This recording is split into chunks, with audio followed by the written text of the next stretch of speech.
Muy buenos días, estimados estudiantes. Espero que todos se encuentren muy bien y espero que todos estén tomando las medidas necesarias, resguardados en sus casas y por sobre todo cuidando su integridad. Para ir recordando lo que hemos visto, la clase anterior nos centramos en cómo se fue desarrollando la expansión europea, desde sus motivaciones, por ejemplo, las económicas, las políticas, las religiosas, las socioculturales y las tecnológicas. Y a partir de estas motivaciones vemos que aparecen dos grandes potencias, dos grandes países, en este caso dos grandes monarquías, las cuales tenían como misión expandirse y buscar rutas comerciales. Pues dentro de todo esto, las motivaciones que más primaron, que fueron más importantes, fueron las económicas. ¿Por qué? Porque necesitaban encontrar rutas directas a la India, en este caso a Asia, para comerciar con los distintos productos que allá se vendían. Y de estos analizamos la empresa portuguesa liderada por Enrique el Navegante, el cual tuvo la gran idea de formar navegantes y comenzar sus viajes, tomando en cuenta algunas rutas y algunos conocimientos que tenían sobre la navegación. Por otro lado, la apuesta española se le encomendó o se le dejó en manos de Cristóbal Colón. Y él, a través de sus expediciones, logró descubrir sin querer lo que actualmente es América. Y desde allí se abre todo un mundo de posibilidades y todo un mundo nuevo, tanto para el europeo como para el nativo americano, para el indígena americano. Y el objetivo de nuestra clase es analizar cómo se estructuró la conquista de América, tomando en cuenta los grandes hitos, sus personajes y cómo se estableció el sistema de conquista en este continente. Creó lo que se conoció y se conoce actualmente como la empresa de conquista, la cual estaba enfocada a darle un ordenamiento, una estructura a este sistema naciente y en donde el conquistador, como podrán observar, debía tener ciertos requisitos para viajar. Primero que todo el financiamiento, el cual era el dinero que se invertía para animales, caballos, armas, alimentación y muchas veces era básicamente salido del bolsillo del propio conquistador o en algunos casos era de un inversionista. La hueste viene siendo un pequeño ejército armado el cual tenía la misión de defender en caso de algún enfrentamiento o encontrarse con algún pueblo hostil o que tuviese algún peligro. Y la capitulación viene siendo el contrato el cual firmaba el capitán de la conquista con la corona, en donde se establecían qué porcentaje de la ganancia iba a ser destinada para la corona y qué porcentaje iba a ser para beneficio propio. Por otro lado, también existían las motivaciones. Las motivaciones básicamente estaban divididas en cuatro. La primera es adquirir, o sea, ganar más dinero. Muchas de las personas que se embarcaban en estas expediciones, que básicamente eran expediciones hacia lo desconocido, eran personas que provenían de sectores muy humildes de España y no poseían grande cantidad de dinero, muchos de ellos eran empobrecidos. Y esto era la gran opción, era como la gran oportunidad que tenían para volverse mucho más ricos y tener mucho más de lo que ellos alguna vez tuvieron. Otra, Otras personas invertían altas sumas de dinero en las empresas de conquista con la espera de obtener grandes beneficios, o sea, invertir y ganar el doble de lo que yo estoy destinando para esta expedición. El ascender socialmente viene siendo a pasar de ser, no sé, un granjero, un campesino, ya a tener posibilidad de convertirse en un noble. Eso es básicamente lo que se conoce como ascender socialmente, pasar de un estrato social a otro más alto. Evangelizar viene siendo que era difundir la religión católica, era difundir el cristianismo por los lugares que iban descubriendo, por los nuevos territorios que iban a ser descubiertos. Y en este caso, siempre en las expediciones llevaban un sacerdote el cual cumplía esta función, evangelizar. Y por último, obtener gloria. La aventura podía llegar a grandes gestas. lo que implicaba tener reconocimiento y fama. O sea, quiere decir que yo iba a ser considerado un héroe si es que me involucraba en una empresa de conquista y esta tenía éxito. Y yo podía ser recordado por muchos años como alguien que logró conquistar y logró descubrir lugares desconocidos y así atribuirme a mí un estatus de fama, en este caso una persona mucho más famosa y más reconocida. Y dicho esto, comenzaremos a analizar cómo se desarrolló la conquista de los grandes imperios americanos, en este caso el imperio azteca y el imperio inca.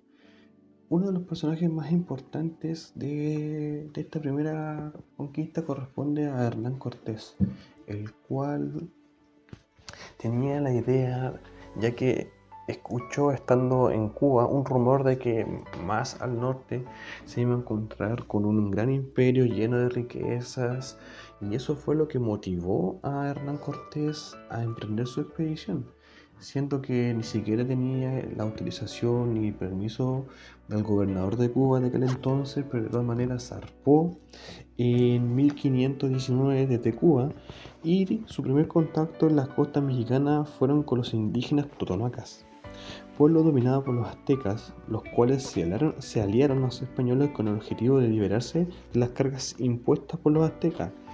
Esta alianza ampliada con otros pueblos de la región fue lo que le dio mucha fuerza a la expedición de Hernán Cortés. No solamente, no solamente contaban con españoles, sino que también había un grupo considerable de indígenas que los acompañaban. Y ustedes dirán, ¿por qué indígenas acompañan a españoles? Les explico. Los aztecas se caracterizaban por invadir pueblos cercanos, hacerlos subsúbditos, y en este caso comúnmente invadían aldeas, sacrificaban personas y tenían que estar pagando impuestos a los aztecas, por lo cual vieron en ello una gran oportunidad para liberarse de una vez por todas de los aztecas. Por eso acompañaron a Hernán Cortés, y esto le dio mucha facilidad dentro de lo que fue la llegada a la ciudad azteca, la capital, que era Tenochtitlan. A su llegada a la capital del imperio, fueron recibidos de forma pacífica, pues pensaron que eran dioses, debido a una mala interpretación de una leyenda, una historia que decía que el dios Quetzalcóatl, que había sido expulsado, iba a volver. Y Moctezuma, siendo el emperador y siendo un creyente muy fuerte de las tradiciones aztecas, él dijo, este es el dios que viene de regreso, y fue recibido de tal manera que no hubo resistencia o ninguna oposición ante la llegada de estos extranjeros. Y esto fue fundamental en la posterior caída de este mismo imperio, ya que los españoles, tomando en cuenta esta situación, la aprovecharon para tomar prisionero a Moctezuma, el emperador azteca, y darle muerte, lo cual desencadenó un ataque contra los españoles conocido como la Noche Triste, donde los españoles y los indígenas se enfrentaron en una batalla muy sangrienta, la cual dio muerte a una gran cantidad de aztecas y un número importante de españoles. Y se llama Noche Triste porque luego de haber ocurrido esto, se dicen que la noche fue una de las noches más silenciosas que se habían visto en dicha ciudad. Y muchos afirman, muchos cronistas, muchas personas que escribieron sobre esto dicen que las calles habían quedado rojas de tanta sangre que se derramó. Luego que falleciera, o en este caso diera muerte a Moctezuma, los sobrevivientes se refugiaron en Tlaxcala, que es una ciudad que luego más tarde Cuauhtémoc, que era el nuevo emperador, no pudo reorganizar y no pudo tener una eficaz defensa ante esto, así que fue muy complicado volver a reorganizar el imperio, ya que se habían establecido de manera ya bastante fuerte los españoles. Y a esto hay que ver que la ciudad y el imperio fue azotada por una peste de viruela, y eso fue fatal, y lo que ya terminó de una vez por todas haciendo caer a esta gran ciudad que había sido uno de los imperios más grandes y más vastos que se ha visto en América. tomando en cuenta de que la viruela fue tan fatal ya que los indígenas no poseían los anticuerpos ni conocían la enfermedad, lo cual hizo que fuese letal y tuviera un impacto bastante profundo en lo que fue el imperio, definitivamente ya provocando la caída del imperio azteca. Posteriormente se comienza a desarrollar lo que fue la conquista del segundo o del otro gran imperio, mejor dicho, que existió en América, que fue el imperio inca. Tanto Almagro como Pizarro tuvieron motivaciones bastante similares a las que tuvo Hernán Cortés. ¿Por qué? Porque su expedición comienza a raíz de un rumor. Ellos se encontraban en Centroamérica ubicados cuando reciben un rumor de que más al sur existía un imperio mucho más grande que el azteca, mucho más rico y que iba a entregar a ellos grandes dividendos, grandes ingresos, lo cual motivó mucho a ambos expedicionarios y comenzaron y emprendieron la conquista del imperio inca. En este caso, al llegar a Perú en 1532, Francisco Pizarro se encuentra con una guerra civil, ya que se habían enfrentado Atahualpa y Huáscar, ambos herederos al trono inca. En este caso, el vencedor fue Atahualpa y proclamado nuevo emperador. Para descansar, en este caso, Atahualpa fue con sus hombres y en la ciudad de Cajamarca se encontraba descansando cuando se encuentra y es entrevistado por Francisco Pizarro y Diego de Almagro. Luego del encuentro, Atahualpa es apresado y hubo un incidente bastante curioso porque para su libertad, en este caso el emperador Atahualpa ofrece a ambos grandes cantidades de oro y de plata y cumple con su palabra. Les entrega grandes cantidades de oro y de plata, pero los españoles no cumplen con su parte y es asesinado, lo cual desencadenó una profunda crisis porque no existía el emperador, así que costó mucho que se reorganizaran, a pesar de que Manco Inca II, que era el heredero y quien fue emperador posterior a Atahualpa, no pudo, a pesar de que haya elaborado una acción armada en contra de los españoles, no tuvo éxito, no logró detener el avance español. Luego de esto, la ciudad del Cusco fue saqueada y ocupada. Y luego de la batalla de Ollantaytambo, aquí fue casi el fin, ya que en 1535 Pizarro fundó la ciudad de los Reyes en el Valle de Lima y fue nombrado como gobernador por el rey Carlos V, y en este caso ya poniéndole fin definitivo. Si nos damos cuenta, en ambos casos los españoles llegan y al cortar la cabeza, en este caso al eliminar al emperador, el cuerpo del imperio se desarma y su reorganización nunca se pudo concretar y básicamente esto fue el inicio del fin. Y si nos damos cuenta, en resumidas cuenta, las conquistas de ambos imperios fue bastante rápidas, en el sentido de que no les tardó más de 2 o 3 años en concretarlas. Y esto tiene que ver mucho con que eran imperios jerarquizados, en donde el emperador gobernaba y decidía todo. Al no estar la figura del emperador, sus sucesores no lograron nunca restablecer el orden y esto fue provocando que todo llegara a su fin. Vemos que a lo largo del siglo XVI los españoles fueron explorando y conquistando muchas tierras en América. También fueron buscando los lugares más idóneos para establecer sus colonias o en este caso pequeños poblados y en este caso siempre buscaban climas adecuados. Hubo numerosas expediciones, pero las más importantes fueron las que vimos hoy día. La que realizó Hernán Cortés, la que realizó Francisco Pizarro y Almagro, las cuales se encargaron de conquistar los grandes imperios que existieron en este continente.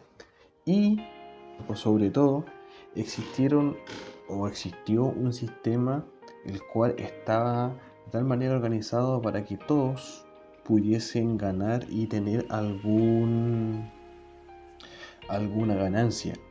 Y por último, la conquista fue rápida, hay que tener claro eso. ¿Por qué? Porque los españoles poseían superiores en armas.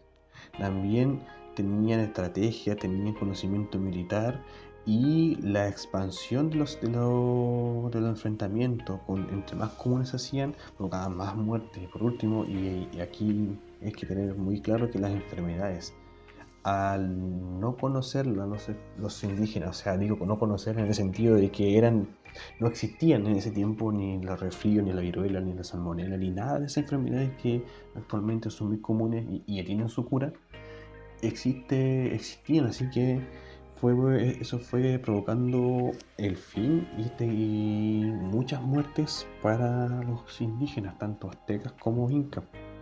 Tenemos la actividad que corresponde a responder dos preguntitas. La primera es: ¿qué importancia tuvo la existencia de un poder centralizado en la conquista de los imperios americanos? Quiere decir que por qué fue importante de que tanto el imperio inca y la azteca tuviesen el poder centralizado, o sea, todo el poder del imperio concentrado solamente en el emperador. Porque eso fue un factor de importancia dentro de la conquista de estos dos imperios. Y la otra es: ¿por qué la llegada de los conquistadores a tierras aztecas e incas pudo haber significado un profundo quiebre en las culturas y creencias de estas civilizaciones? ¿Por qué cuando llegan los españoles, tanto